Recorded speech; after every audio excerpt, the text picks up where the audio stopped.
Hi, welcome to another episode of Django Chat, a video cast on the Django web framework. I'm Carlton Gibson, joined as ever by Will Vincent. Hello, Will. Hey, Carlton. And today we've got with us Marlene and Tim, who are coming on to discuss, I don't know what, AI, our new overlords, these kind of things. Well, let's give them an introduction, Carlton. Can you give them a quick intro? Okay, so well, Marlene, you're a senior developer advocate at Microsoft, is that right? Yes.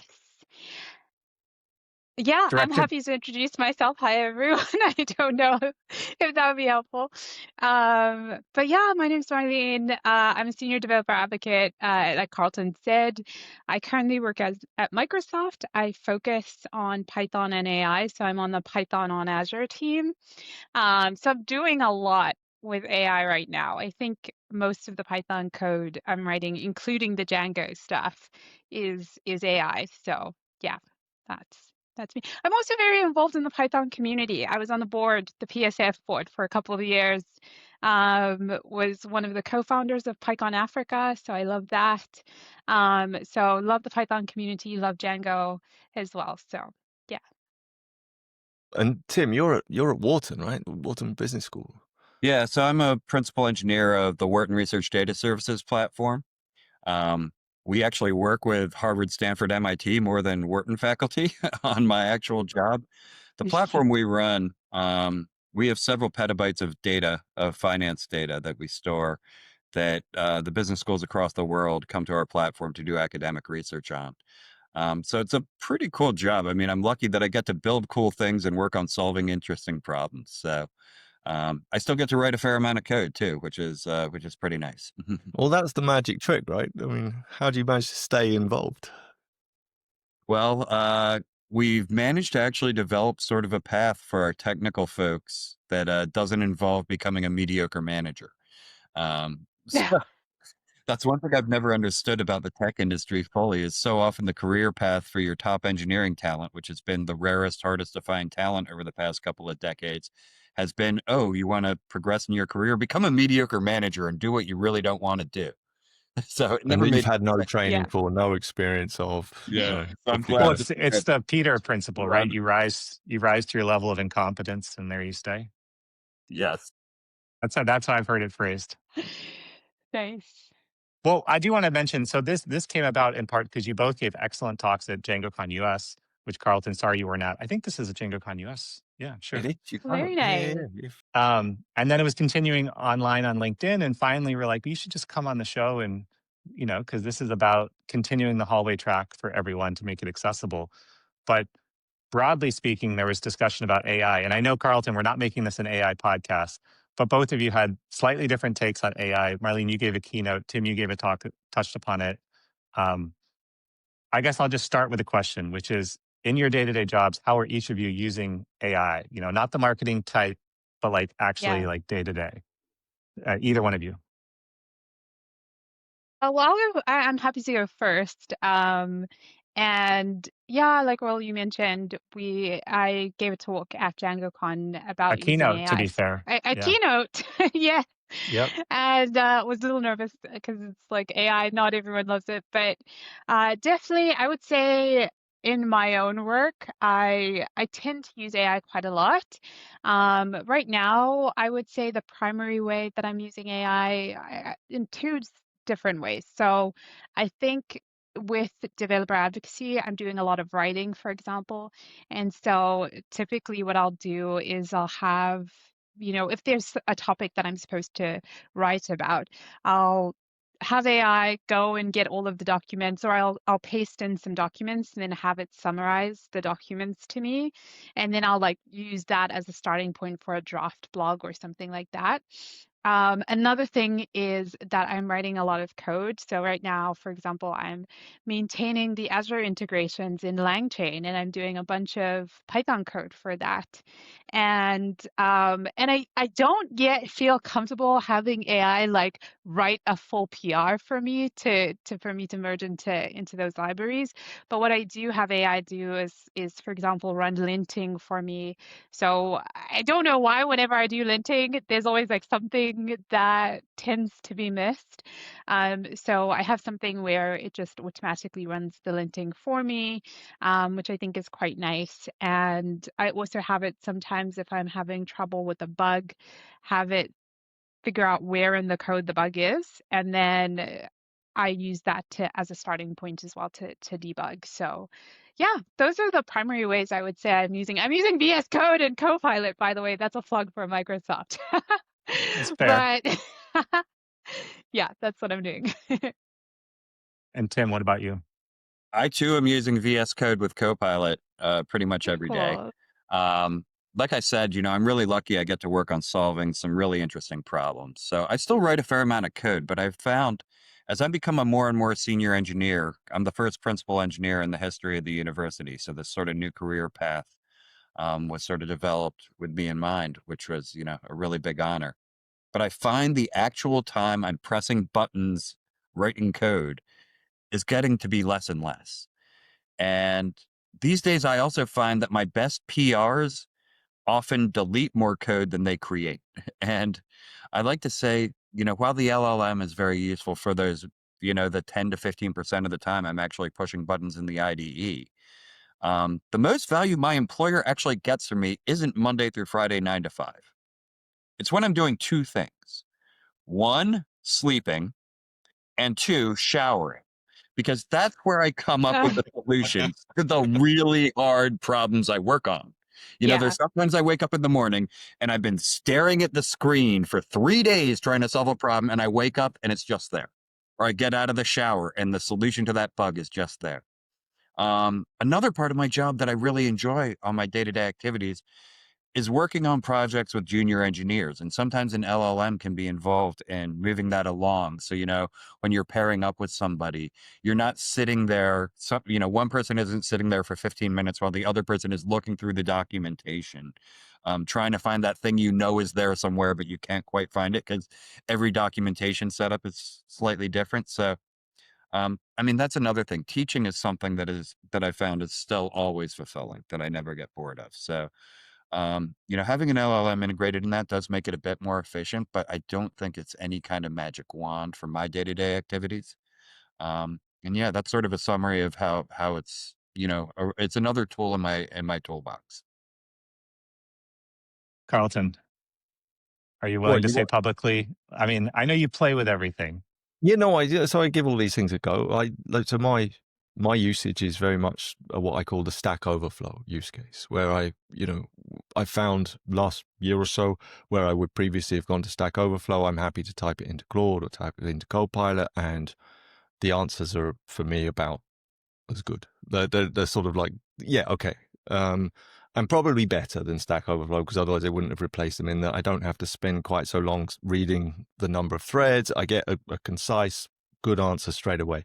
And so for me, they're super. What I'm not doing with them is writing code. I might ask for an explanation. How does this work in JavaScript? Or how does this work in Playwright? And it'll tell me.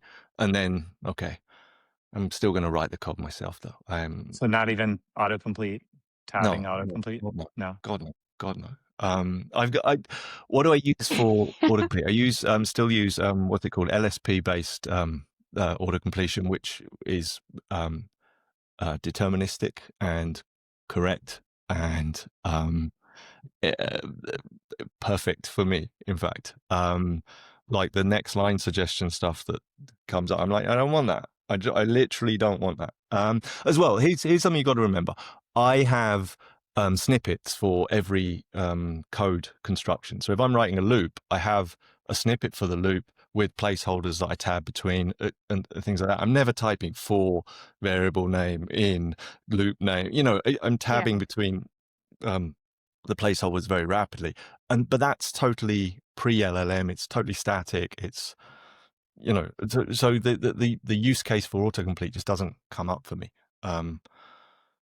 in my usage. Yeah. Yeah, I Well, turned and- off the. Oh, sorry. Go ahead. No, you go, Tim. I was just going to say, yeah, I found that the LLM autocomplete really gets in the way. For years, people have talked about getting into flow as a programmer and hitting that flow state. And I found that when the LLM sort of interjects itself, it's jarring, it gets in the way, it gets in the way of my thought process. So I like having the chat agent on the side, but for the autocomplete or the think ahead type stuff it tries to do, I just find that really impedes my progress and, breaks chain of thought. Yeah. I've been thinking a lot about, the hype and like where does this actually sit? I mean, and I think we're all sort of coalescing around, and this is one thing that came out of DjangoCon US is it's a tool. It's a tool that has benefits. I don't think anyone feels like we're immediately going to be replaced. Um, and it's imperfect for sure. But also, I was thinking, the old days of Stack Overflow and hunting around for a Google blog post and just being stuck. It's not that that was perfect either. So, you know, I guess like the three of you, I use it a lot for discovery, for research. I've also find the autocomplete aggressive and also just annoying. Um, but I'm using, yeah, the chat interface all the time for research or to like hunt down a bug. And increasingly, I'm using agents on the command line, um, but more for boilerplate greenfield stuff. And still, I still don't fully sit back. And even when I sit back, it's almost like I sort of miss the days of like fully doing compiled code. But when you sit there and just like it's whirring away, like what is that feeling? Like I just get like existential waiting Yeah. 3 seconds, 20 seconds, and then I have to evaluate. Like I'd like to be a little more leaning in. So for myself, it's much more of like a research tool. That's a great research tool. Um, but the fully agentic spinning up 6 parallel agents and having a coffee and coming back and it's done.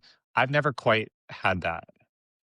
Can, sorry, Molly, I just have to ask, is that not the management thing that Tim was just saying, wanted When to you're avoid? coming up to management incompetence levels. Yeah.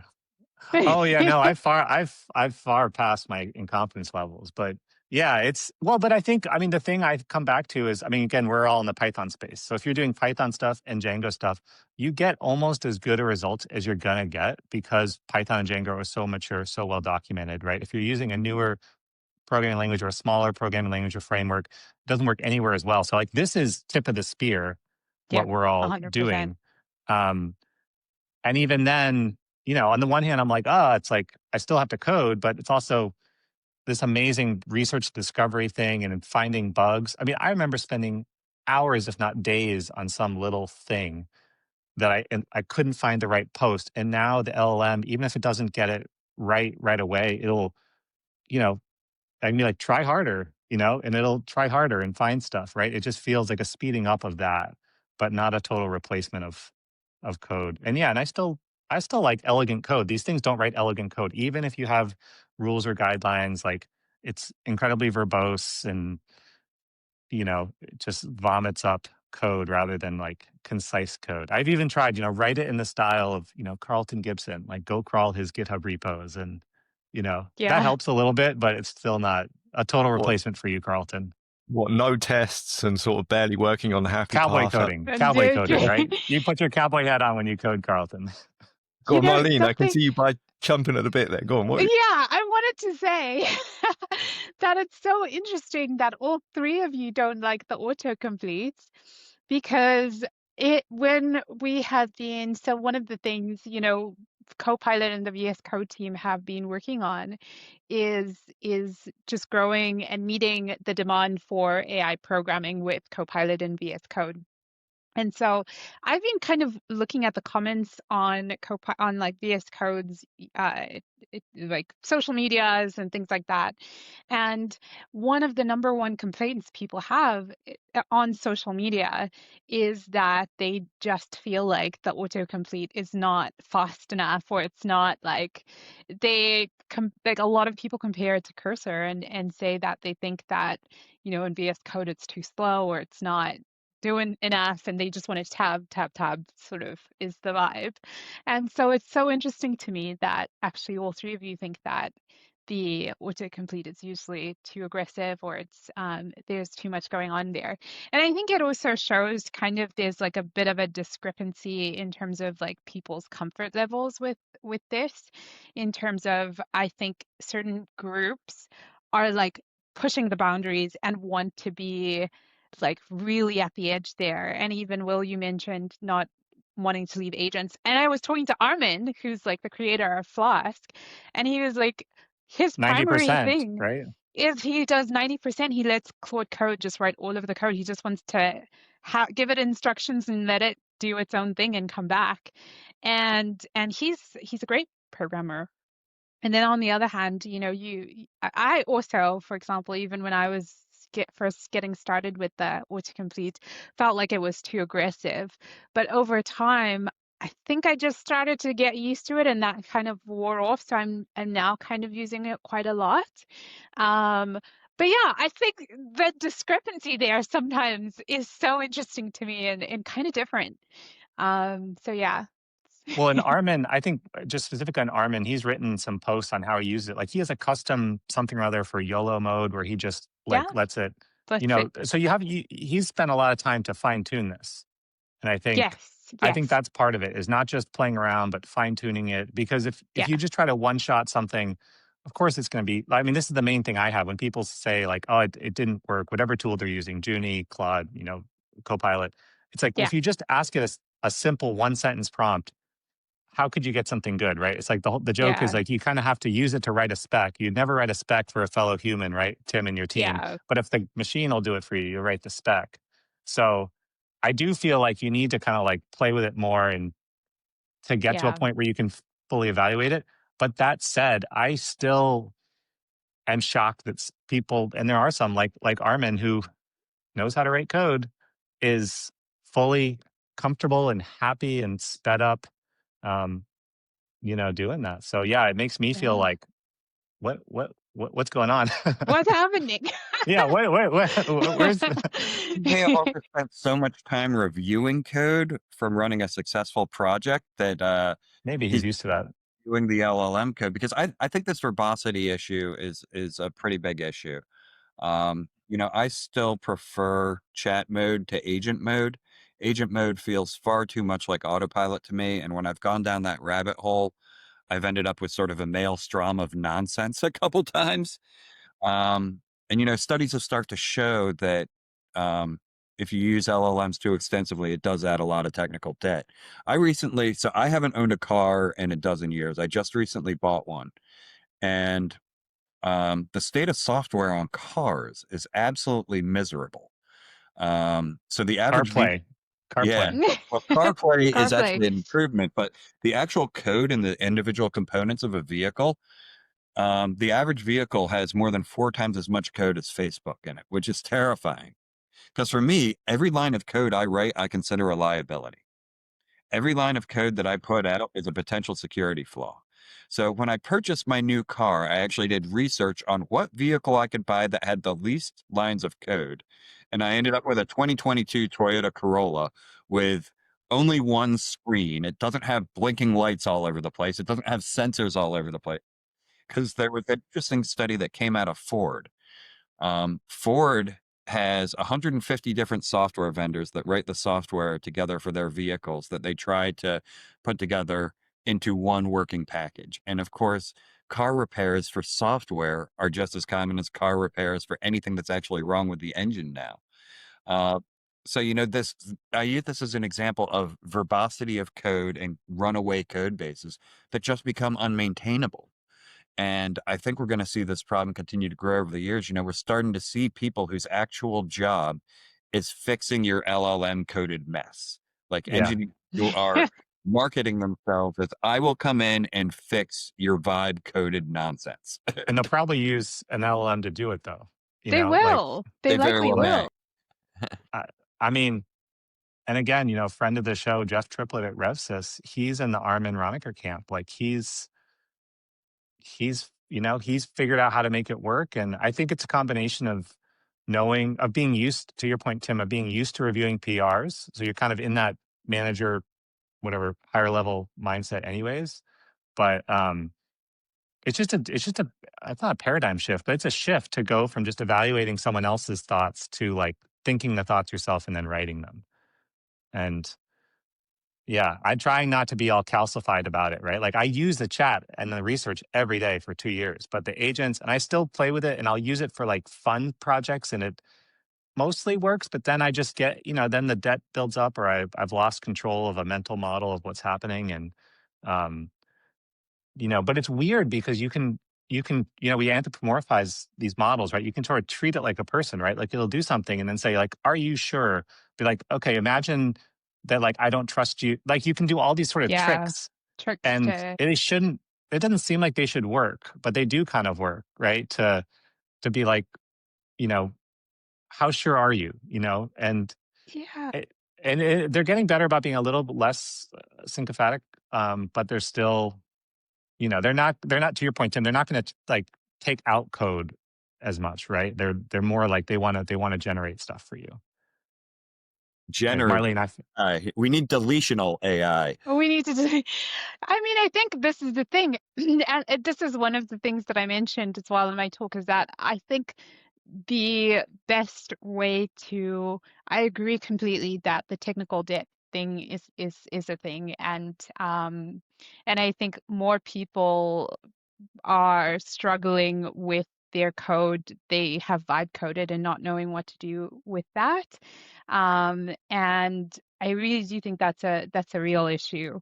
My thoughts there, or what has worked for me when I'm using like agent mode to help me with coding tasks, is I really use it in a modular way. So I don't have it generate, unless it's something like completely greenfield where it's like a prototype or something like that, or it's just creating the structure of it or something. Usually what I will do is I'll give it one file and I'll say, this is the issue with this file. I want XYZ done in this file. Or I see this bug in this file. Here's all of this context.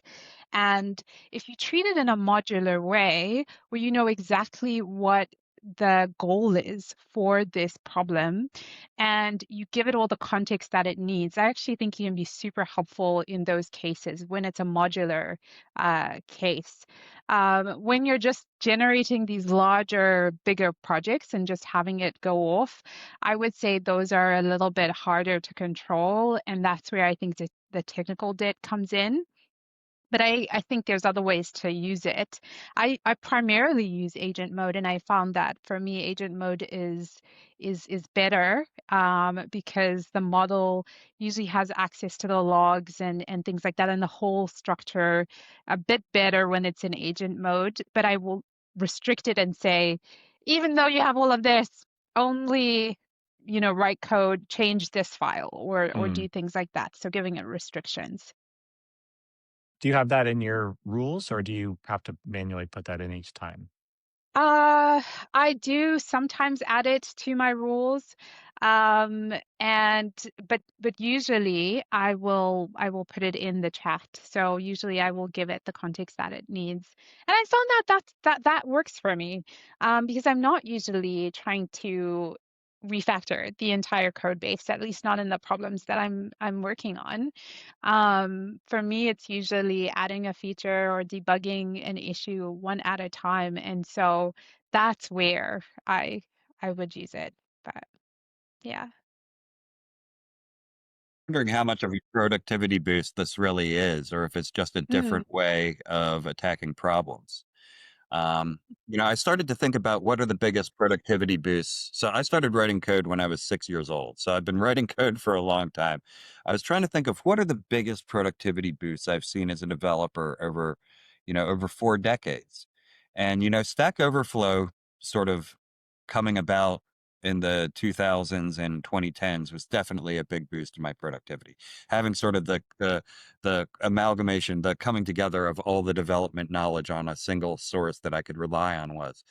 But I think the biggest productivity boost I ever got as a developer was Windows 98. Yeah, Windows 98 was the first time I had an operating system that had support for a second monitor. You And okay? that was truly a game changer for my development productivity. Let me tell you, having like browser and Emacs up at the same time, I'm dating myself, but that was a game changer. Yeah. I, I the thought that comes up with Will's example when you get stuck on something for hours, and I think that the thing that these tools are amazing for is, if I remember when I was learning, got stuck, I'm missing a semicolon or something, and I'm at home by myself, and I had nobody to help me, and I couldn't work it out, and eventually I worked it out, but it was like hours of like tearing my hair out about this stupid semicolon, whereas one of these machines would have spotted that and told me and gone, look, this isn't working. Why isn't this working? It's not working because. And that would have been an amazing boost. And I think, again, Stack Overflow, a lot of people learned by copying and pasting from Stack Overflow. And there was all this kind of programmer superiority about, oh, you mustn't copy and paste from Stack Overflow. But a whole generation of people learned by copying and pasting from Stack Overflow. Well, nothing wrong with that. That's brilliant. More power to them. And I think the same here from LLMs. I think if you're a junior by yourself, you haven't, who hasn't got a support there, a mentor there who can brainstorm it with you, to have the LLM go, here's the problem, that's going to let you go forward faster. I think for me, that use case is very interesting. We can open up an awful lot of doors with these, I don't know, what are they? Magic lanterns that speak kind of the truth. Well, Kind and of. Carl, Hardly it may the be, truth, yeah. Carlton, you and I are the self-taught, non-formally trained ones in this discussion. So yeah, like days on a semicolon, and maybe newer IDEs would fix it, but that feeling of just helplessness, like that's gone. Um, I, I I think still at the have same, Absolutely. JavaScript today. I'm like, why aren't my keys for my object being right? Oh, because they're literal keys, and you need a evaluated key. Oh, brilliant. Oh, thank you, Java. Thank you, LLM, for solving my problem. yeah, It's not just I about being a beginner. It's Absolutely. Mhm. Yeah. Much of what we learn as programmers, as software engineers, comes during those 3 hours you are hunting for that semicolon. Mm, Yes, yes. And yeah. how much, Yeah. I mean, that feeling I used to get when I was writing, Turbo Pascal, there was no internet. And I was there with my own devices and a book of Borland Turbo Pascal. When I found that semicolon after 3 hours, I'd learned a lot more about my code base. I'd learned a lot more Yeah. general knowledge from going through the book and learning about, how you should write code and how to avoid these problems in the future. I'd learned a lot about debugging, and the feeling of accomplishment you get after struggling like that. Sheena O'Connell said something brilliant at last year's DjangoCon, when she was teaching people during the tutorial during sprints. And that was never steal someone's struggles from them, because that is the Yeah. best way that people learn and how they come to love programming, is that feeling of accomplishment after the struggle. That journey is an important part of becoming a senior software engineer. And I think that part of that is being taken away from a generation of people, and part that I truly love. Yeah. And Yeah. Love I I and just hate. want I just want to yeah. jump in there, Go because the ahead. flip side of that as well is that the real reason why I don't use the agents more is quality of output and all these things. I can say all that. The real reason why is I'm worried about losing my strength. I'm worried about going to the gym and getting the machine to do the weights for me. And what happens in 6 months' time when I haven't really been coding the same way, if I still got the same strength. So that's the flip side of the hard learning, is by doing the reps every day coding, you keep your skills sharp. And what happens in Yeah. 6 years' time when our entire industry has lost those muscles? Are we in a Yeah. situation where the entire developer industry is something like trying to find COBOL programmers now? Yeah. I actually would agree with that. And if I'm being honest, I think that's my primary concern about LLMs in AI. My primary concern is for junior developers and building that muscle. And I actually it's so interesting because I had a conversation. I was reading something recently where there's been some studies done about how LLMs tend to select for, or it's biased towards senior engineers, where even we talked about Amen earlier, and even the intuition needed to review what the agent has done, etc., to know what to change, what not to change, is something that is biased towards senior engineers that already have the experience. And so if junior engineers don't have that struggle that Tim is talking about to be able to understand their code, how do they actually get to the point where they know how to interact even there with an LLM in a way that's productive? I think that's actually an industry level concern that I think we need to be worried about as an industry. How do we actually solve that problem? I do think that there needs to be some spaces where there's a joint collaboration. So I think LLMs can be good, like Carlton said, for potentially like personalizing education and helping to make it easier to ask questions. So maybe if a junior developer doesn't know how to solve a specific task, and maybe you give them room to struggle. So I think we need to be rethinking, how do we use what we have, these tools, to be able to create these environments where the junior engineers can still grow, can still learn, but we are preparing them for the future that is inevitably coming with the LLMs in general. So I would say here on this point, I agree. It's something I'm concerned about, and I think we need to be thinking about this. Yeah. Just had an idea as you were talking there. I think if the chat UI had like a kind of timer where you had to spend 10 minutes writing the Yeah. prompt, right? So if you spent 10 actual minutes writing the prompt, then you can press enter and send it to the LLM. But if you haven't done Yeah. that, then you have to spend the 10 minutes because that makes you think it through. That's like a rubber ducky. Yeah. 100%. Well, one thing Might I think might about, might code that as a demo. Yeah. We need to do that.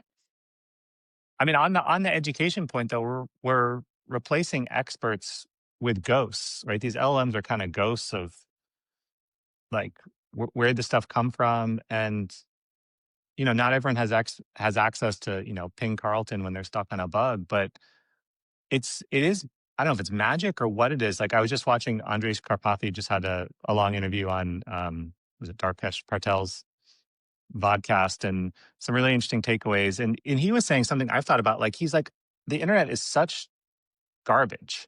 Like it's not, it's not New York Times articles. Like it's just complete garbage. Doesn't make any sense how something can come out of this garbage. And so on the one hand, like what's left there that has any like good meaning. So Stack Overflow, like that, like let's take that as an example, right? So you ask a question and then humans come in and give responses and vote up or down. There's no, and it's not perfect, but it's pretty good. Like there's nothing like that with these LLMs, and yet somehow they sort of kind of do it, but like you can't trust it. And also, why would any of us go on Stack Overflow now and try to get credibility or write an issue, do a good response, write a book? Like the new Django survey will be out by the time this comes out. People aren't reading books. They're not even reading blog posts. Like look at like Adam Johnson. If you just read Adam Johnson blog posts, you would be like a senior dev. But he's just doing it because he wants to, right? Yeah. Like there's no. Yeah. Your point on Stack Overflow is incredible because we might be at peak LLM coding time right now because Well, right. the top model is now a ghost town. Like Stack Overflow is dead. Yeah, it's probably 3 years ago, the training set. Yeah. So, I mean, it's if you so look at the sad. number of questions tagged Django or tagged Python over the past 5 years, it's dropped off a cliff and there is nobody on Stack Overflow. I used to get, 30 points a day for my various responses out there. I now get, 30 points a month or something like that for upvotes to my old responses. What happens if things change and there's no central model for the LLMs to steal their their training from? And I'm looking at right now, all of these LLMs are being operated at a big loss. So Here we go. OpenAI made $4 billion last year and spent $9 billion to make that $4 billion. This is not sustainable and it's not going to last forever. And, I referenced AI a bit in my talk. A lot of my senior thesis written in the mid 1990s was about the dream of AI. I am not a hater, but I've been around enough hype cycles. And I've seen what these big tech companies have done to the internet and done to search engines and shitifying their own products, that I truly think, the same patterns that social media and big tech have brought us over the past few decades are sort of being repeated on steroids. And they have not yet enshittified the LLM. What happens when they want to keep you on the LLM longer, like Google has, and starts intentionally giving you worse results? Some of the worst companies and the worst people in the world are the ones pulling these levers, while genuflecting to the current US administration. This Yeah. is worrisome to me. I can see the same exact pattern of what has happened to Google, to search engines, to social media, to them lobbying and not having any concerns for our children's mental health or futures, being amped up on steroids. And I see the same sort of people. I see Sam Altman and I see Mark Zuckerberg. I don't see much of a difference in the morals or the discussions coming out of them. I see move fast and break things. I see little concern for the mental health of people, for humanity or the future, and that worries me. So I think we're currently at the peak of performance we're going to see, because the companies are going to start intentionally enshittifying them to put profit over pulling people in. Because that's a pattern we've seen over and over and over the past couple of decades. Well, sorry, Marlene, you go. Yeah, I mean, I definitely agree, Tim, to an extent that I do think that there is, I mean, I think currently the way the world is structured is to maximize profit in a lot of ways. And I don't think, LLMs are an exception to that. I do think LLMs are not explored enough in terms of the good potential that could come out of them. Do I think there's loads of bad things that are going to come out of them? Yes, I think we are seeing that already now. I'm not sure if you saw even, like, I don't know, Sam Altman shared some updates recently that are concerning, that I think as well, the intention is to continue to keep people using ChatGPT, for example. And you can look for that online. I won't talk about it. But I think that I also think that technology is always going to be this sort of double-edged sword where you have very good things and very bad things coming out of it. So, when I was at DjangoCon, I talked about how we haven't really explored to the extent that we could these open source models, these small language models that have huge potential to transform education. I talked about the Django Girls curriculum and how we could do something like Django Girls offline, because there's so many parts in Africa, for example, that are being left behind, and there's this growing digital divide that is consistently growing, and no one is doing anything about it, and it's not changing. And like people just don't have the resources there to bridge that gap.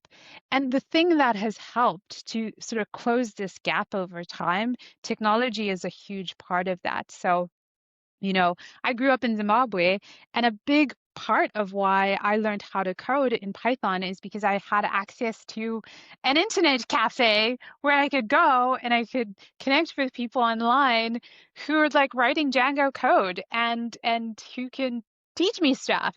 And that's because of technology. And those advances, yes, can absolutely have huge ramifications, negative ramifications, but also, I think about the parts in Zimbabwe, for example, that don't have access to stable internet connection, or internet is super expensive. And thinking to myself, can I imagine a world where we bring in small language models that can teach people when they don't have an internet connection? And what that means if someone now has access to all this information is huge. So my personal perspective on this is there are two parts that are going to continue to grow. There's very negative stuff, and then also potentially very positive. So that's my perspective. I would agree to an extent, but also don't want to forget the other side as well. Yeah, and that's a really good way of looking at it, Marlene. I think really positive. The thought that came up with So I saw that a similar article to you, Tim, was about the economics of all this and the sort of latest, whether it's latest or recent figures. They're spending $3 to get one. Well, that's not, to $3 of spending to make one in revenue. Well, that's not sustainable, and it seems like nobody's going to pay 3 times as much for the same service, because you can run a local model, which I've got a 5-year-old laptop that runs a model that I can do 90% of what I do with the Claudes and the ChatGPTs or the Copilots of the world. It seems those local models might be, the way forward. If you can, there's an Internet in a Box project, which I think is, has, you download Wikipedia, you download your PyPI mirror, you've got everything you need to run workshops without an internet connection. If they had a local LLM on them as well, then you've got the complete set. I wonder what you think about local models and, how that affects the economics of these frontier the Anthropics and the open AIs of the world. I think, especially when we look at things like agent skills and MCPs right now, people are spending a lot of time making these attempts to plug these sort of answer anything God machines into our local systems. And I remember Hitchhiker's Guide to the Galaxy. They build the computer deep thought to find the answer to life, the universe, and everything, the ultimate question of the universe, and it comes back with the answer being 42. But what use is really is there in that? And I think you're really onto something, because it's been shown, studies have started to come out that show that the smaller the scope, the higher the accuracy and utility of a language model. And, I could be completely wrong, but I think the far more useful future that you're speaking about here could be small, focused, tightly scoped language models. Not just RAG, but the entire language model being contained to a very specific scope. I mean, imagine if our coding LLMs didn't have billions of unused parameter pathways for when someone wanted to make a cat picture, but was just focused really on, the Stack Overflow training set.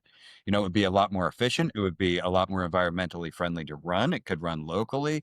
And, maybe dividing these things up, having 1,000 different models instead of one big God machine is the way to go, because then it also can be run locally. Maybe the race shouldn't be to 1 trillion parameters. Maybe it should be to 1 million parameters. Yeah, it's going to be interesting to see. I think those are called focal models. That's, small focused. That's the term I've seen bandied around. Um, but Carlton, I do want to, can we mention the comment you shared with me yesterday about the art heist at the Louvre Yeah, in the you can. context Yeah, of, I don't think it was well, controversial. yeah, Carlton shared I guess a meme or something going around saying, if the thieves had said they were training a LLM model, it would have been fine to go take off with the jewels. Because I keep coming back to the underlying there, like how, even if the technology keeps improving, how could it have good responses if the underlying content is garbage? And as all the economic underpinnings for creating good content on Stack Overflow, on a book, on a blog post, even something as prosaic as like, I'm going hiking, I want to buy a backpack.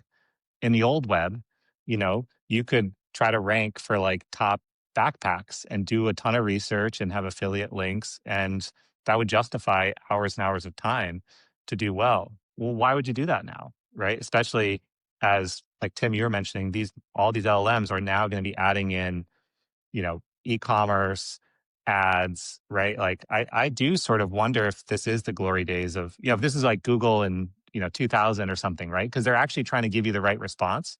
But because of the underlying economics, we know that they're going to be doing the things you alluded to, Marlene, like they're going to be turning it in, they're going to be enshittifying it.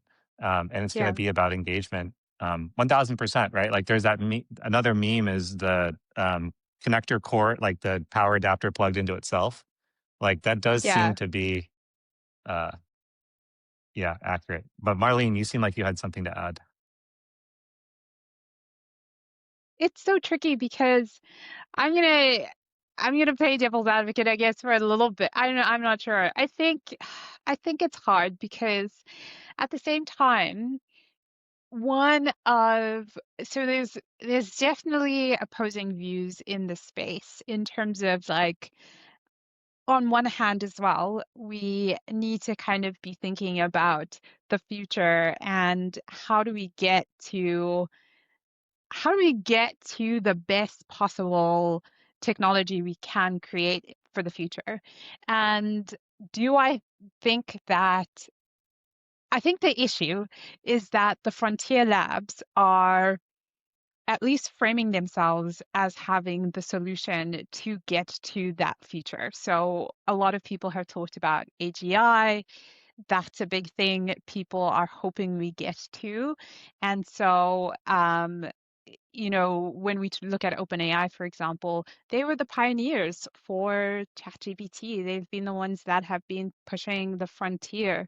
Anthropic has now come on the scene and is also pushing the frontier there with LLMs.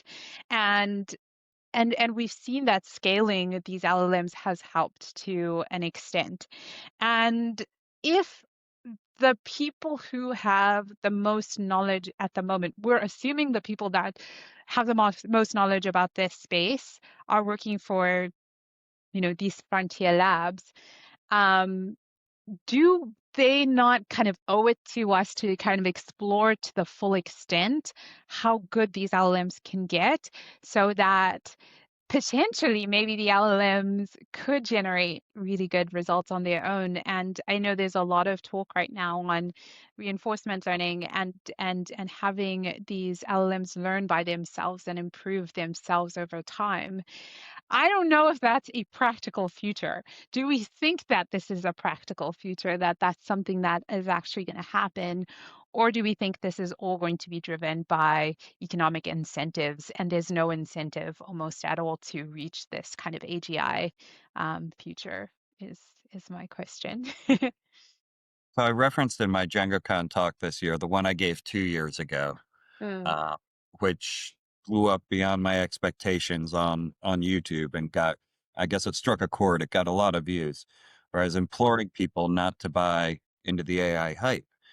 Some people took that to think that, I was a technology hater or something like that. It's quite the opposite. The thesis of that talk was meant to be that this insane hype cycle, which is the biggest technology hype cycle I've seen in my over 4 decades in tech, is actively preventing us from finding how to use these algorithms to improve the human condition. Because I do think there is a there. There's an undeniable um, something there in these algorithmic advances we've made over the past few decades. We see it in better prediction models and tracking hurricanes and stuff like that. But trying to make these into some kind of magic wand, I think is actively dangerous. I think I've watched OpenAI go from being supposedly a nonprofit that was supposed to improve the future to humanity to now, creating interactive sex bots that I think Marlene was referring that's true. to came up last week. It's like, how do you go through that? Keep it PG on the Django Yeah. chat. Well, Tim, to be fair, if you read like Empire of AI and other stuff, they never really meant it. They just couldn't. They didn't have the salaries to compete with Google, and so what better way than to say That's we're a an good academic way. lab? So I don't think they ever meant it. I mean, there's internal chats like a week in between Musk and all the rest saying, well, as soon as we hit scale, we can just I knew they never discard meant it. this. I knew Elon Musk. Wow. I Oh knew my Elon gosh. Musk during college. He's never been a straight shooter. Yeah, Oh, yeah, yeah. We've had that discussion. Yeah. yes. Just since you mentioned the interactive sex bots or whatever it is, I saw a good comment about that the other day, which was that if I was 18 months away, if I really thought I was 18 months away from AGI, I wouldn't be pivoting to interactive sex bots, right? I Yeah. think that's the answer to Marlene's question: Yeah. is they don't think they're anywhere close. The hidden Close. truth is there. If I could switch gears slightly, because we're coming a little bit on time, I did want to ask a question around how can Django be if not an AI first framework, not miss out on this wave that Fast API is riding? Carlton and I have discussed this. I'm curious, Tim and Marlene, if either of you have thoughts on right? I mean, Fast API is completely ascendant for a number of Yeah. reasons. And how do we, how do we, how does Django latch onto that and not be left behind? Well, I think in my opinion, It's a I big don't know question. that's a great question. I mean, in my opinion, I do think that as a community, in the Django community, we just need to be, I think, more open to AI. Do I think AI has some very toxic things potentially associated with it? Yes, absolutely. But at the same time, I think there's lots of good that we can add, that AI adds. And so, I mentioned potentially a lot of Django just generally as it's structured is fantastic for doing modular programming, for example, and helping people who are vibe coding applications. Django's a potentially really good framework for that. And I think doing things to actively like interact with that AI community is something that I think can grow the Django ecosystem in terms of AI. So I mentioned creating potentially an agents.md file that people can go ahead and put in their code and have Copilot or whatever Junie, whichever assistant they want to use, be able to create a Django app for them, but that's following the guidelines that this agents.md file creates. So really creating these centralized resources that we're also using to kind of steward where we want the industry to be going. And even as Django developers, I think these conversations we're having right now are really helpful. So, how helping Django developers have some guidance in terms of how they should use AI or how we think we should be approaching the community. Um, and I forget why am I forgetting his name? Corey is fantastic, and he has a really good video he made on vibe coding with Django that I think has like some fantastic principles on approaching it, in terms of modularity and things like that. So more resources about AI and Django is what I would personally love to see. Yeah.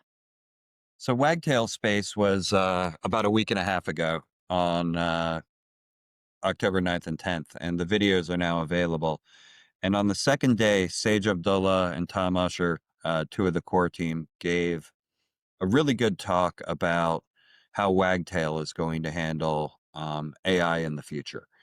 And I really like the path that Wagtail is going down. So many of the corporate entities out there are forcing AI into all of their products, forcing it down our throats, raising prices after initially giving it for free. We've seen it over and over and over again with Microsoft putting Copilot everywhere. There are like 18,000 different versions of Copilot coming from every That's angle. No fair. offense, Marlene. I know it's just That's part true. of the That's true. strategy. Salesforce is doing the same. All of the big tech companies are making it sort of mandatory. They're not giving people an opt-in option. Wagtail is taking the opposite approach. Wagtail has made a commitment that there will never be any AI forced to the Wagtail core, but that the Wagtail team is making a secondary package for anybody who is interested and wants to opt into it called Wagtail AI. So you can pip install Wagtail if you just want the core Wagtail AI free, but if you want some of the AI features, you can pip install Wagtail AI. So the talk given during Wagtail Space, I think it's available on YouTube now. It's called AI and Wagtail, Responsible Innovation for Content Editors. And a couple of the commitments Wagtail has made is, again, that it won't ever be forced into core, but this is a blessed under the Wagtail organization's umbrella package that is being developed secondarily to Wagtail for people who want those AI features. It also said we'll provide a clear picture of our AI vision, have it publicly stated, and we will always avoid any kind of vendor lock-in. It also gives sort of a practical knowledge of what's available today in the Wagtail AI in this talk. So it's something that people can look at right now. I think that's a pretty good model. So, I consider myself incredibly lucky. We've had Django code in production for a decade now.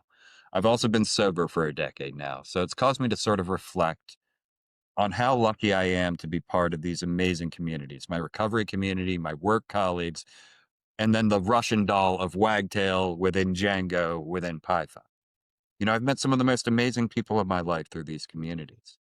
And I think that having the right people in place here to have this sort of moral and ethical conversation about the right ways to do it, to allow people to opt in without forcing it down our throats. I think Wagtail is really sort of leading the way here, and as being sort of the smaller Russian doll within Django and Python, I think it's a good place where we can look where on a slightly smaller scale than Django or a much smaller scale than Python, maybe Wagtail is sort of leading the way in something we can look to as Django on a way to sort of address it head on.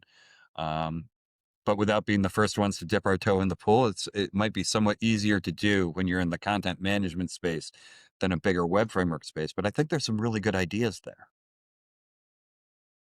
Ideas. Would just add my talk was related to this idea of I think there's a sense that Django and Fast API just on the underlying technologies is an either or, when practically speaking, it's both.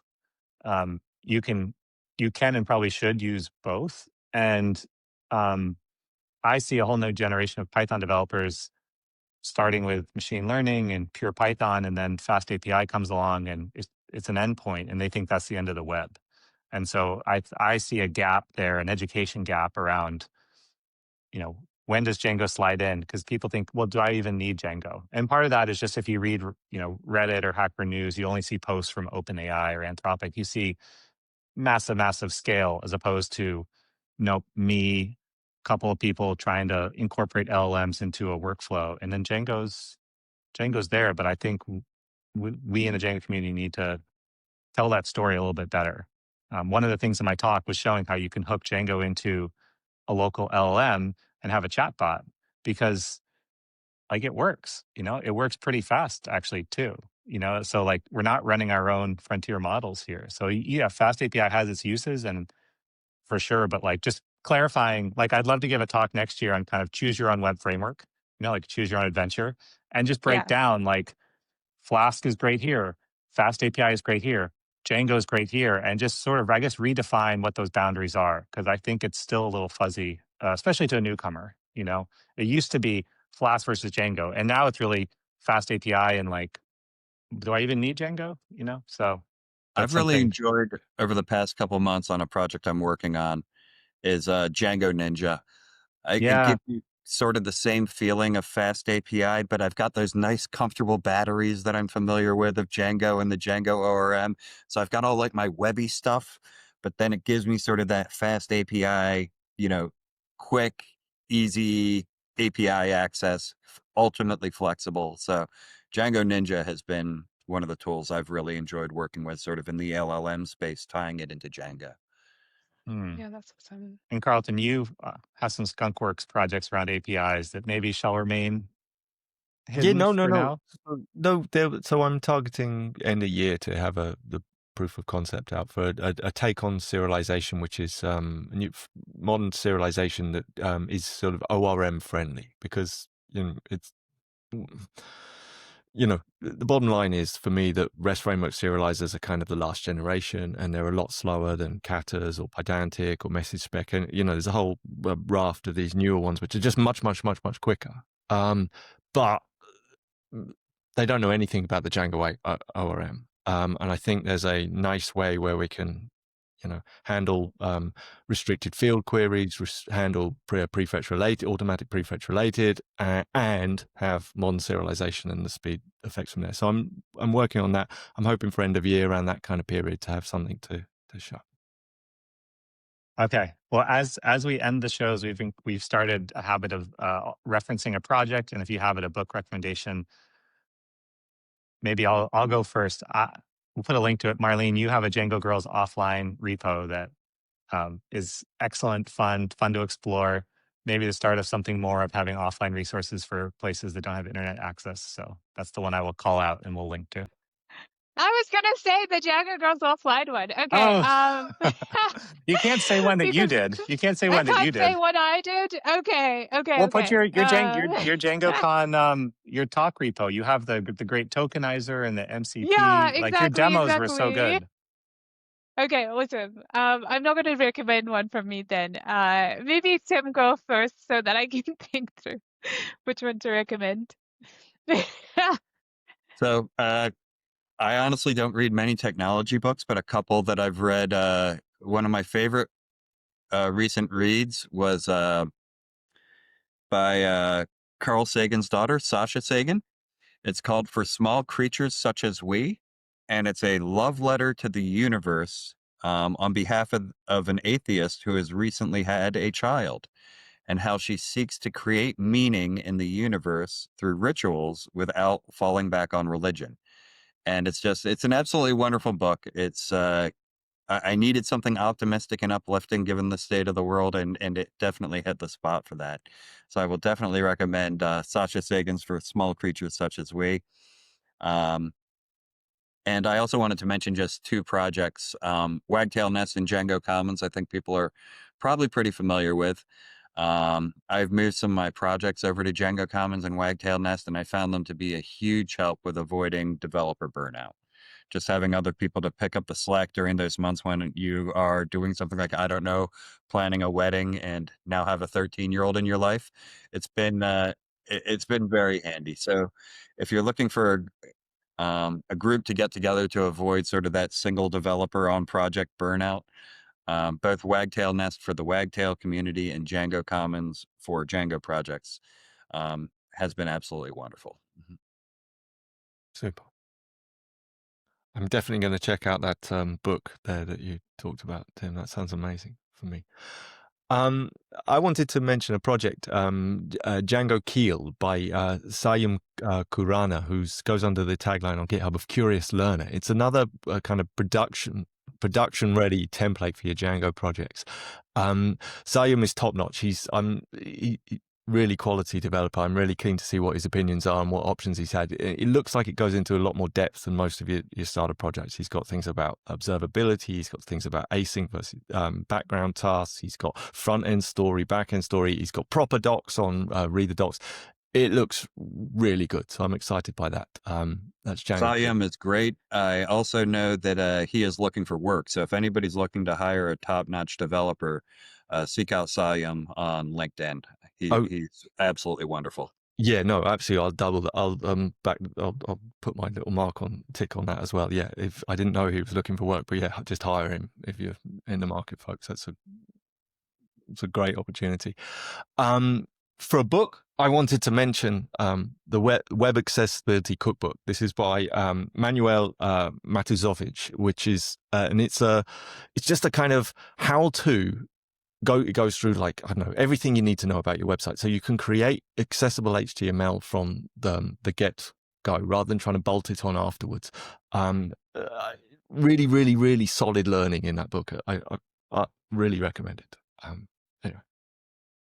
I'll just quickly do a book, and then Marlene, if you have your thoughts, you can go. So I've been reading Apple in China, which came out early this year. Tim, you'd love this one if you haven't read it. But it's, basically how Apple thought it moved tens of billions of dollars every year into China and really developed the infrastructure in China and thought it was getting the better end of the deal. And then it turns out China was. So I think it's interesting, just day to day, the executives at Apple really did never step back and think, why is China being so accommodating? Why are they allowing us to do all these things? And, Apple thinking short term, China thinking long term in a way. And the amount of investment Apple alone put into China just dwarfs any federal plans and everything else we have here. So I think it's really, really eye opening, really kind of scary. But really well researched. So I'd recommend that book. So Marlene, do you have something you want to add? Yes. So I was trying to look for the repository. I can't find the name of the repository. But I mentioned Corey Zoo. And that when I was researching for my Django talk, I had been looking on the discussions page on the Django project website, and I'd actually seen a conversation between Will and Corey where they were Oh yeah, discussing an agents.md file for the Django project. I yeah. think Will had been like asking if there was one around or what people's thoughts on it were, and that's where Corey shared his YouTube video. And then I went off like on a tangent to watch the YouTube video. And anyway, in that YouTube video, Corey like talks about like principles for vibe coding, and then he also shares like a project that he created, a Django project he created through this vibe coding process. So I was going to recommend that. I cannot find the repo at the moment, but hopefully I will find it after, and I will link that so that it can be linked somewhere for people to help. But a great person to follow, I would say, is Corey has a YouTube channel with great thoughts there. And then for a book recommendation, I I don't know. I'll kind of do like two half recommendations. The first is there's not a book, but it's Simon Willison's blog, which I think is really good if you want someone who's a realist, someone who's connected to Django, of course. I think he has fantastic thoughts about AI and generally where the industry is heading, and has very kind of realist perspectives there. But that's like not a book. So a fun book, kind of fun to recommend for reading, is I've been reading a book called Children of God, and it's like a sci-fi book. Is that fun though? It's That's a little bit apocalyptic. it's a little apocalyptic. It's a little bit I mean, a little bit in a British sense, right? yeah, it is. It is not a fun book in the chill sense of the term, but it's so interesting because in the book, I've been surprised by this is a book that was written a long time ago, and the author imagines AI. And so This is there's several. Mary Doria Russell, Yeah, right? So yeah, I'm sorry, exactly. I'm sorry to interrupt. I love her. I've read this. I've read a ton of her stuff. Okay. She's so good. Sorry, She's go so ahead. good. And All her stuff, yeah. I remember reading this part where she was talking about AI in the book for this, they are on an alien planet somewhere, and she's imagining what AI would, like talking about what AI is like.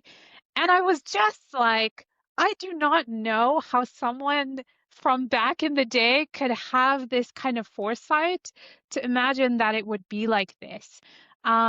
So that book is called Children of God. It's a fiction book. Can recommend it. Yeah, I Yeah, mean, yeah, I still remember because it's Father Sandoz.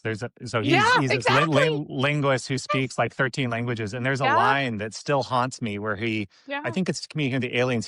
He has a line about uh, fluent in 13 languages, and he couldn't find the word to express yeah, a phrase or a feeling, and that utter 100%. frustration of language failing Yeah, oneself. yes, Oh, thank you for 100%. mentioning her. She's so good. I think that's her best She's one. She's great. written she's done Yeah, poetry too. Oh, deep cut. yeah, Yeah, she's awesome. yeah. Really good book. Can recommend. Yeah, some cool pieces for sure about language and about AI as well. So I think it's I great. love the Yeah. fact, I think it's a testament again to Python and Django community that, it's like recommend a book and only one out of the three was on tech. It's kind of Yeah. Yeah,